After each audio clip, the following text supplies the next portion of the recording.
This is Matt Chandler, January 2017. Um, he's going to read from John Piper's book, the 30 prayers that they prayed in the Bible.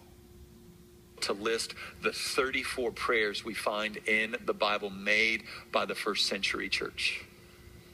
That in the New Testament, the church prays, and its prayers almost always are on the edge of mission. And so bear with me as I walk through those. They prayed that God would exalt his name in the world, that God would extend his kingdom in the world. They prayed that the gospel would speed ahead and be honored. They prayed for the fullness of the Holy Spirit. They prayed that God would vindicate his people and their cause. He prayed that God would save unbelievers.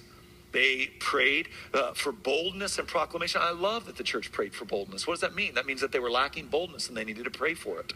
Just so think the church over romantic. These are human beings. They're afraid like we're afraid. But what they do, they pled with God to have the Holy Spirit embolden them so they'd be marked by fearlessness and proclamation of the gospel. They're just like us. They were on mission.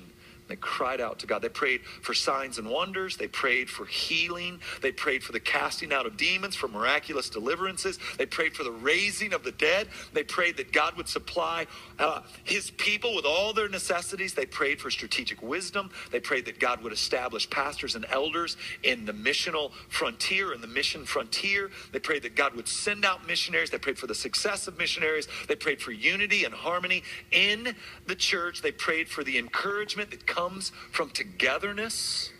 They prayed for a mind of discernment. They prayed for a knowledge of God's will. They prayed to know God better. They wanted to comprehend the power and love of Christ. They wanted a deeper sense of assured hope.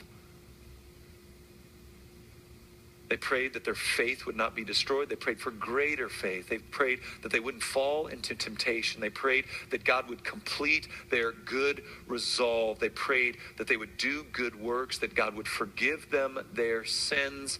And they prayed for protection from the evil one. These are things that we can pray for.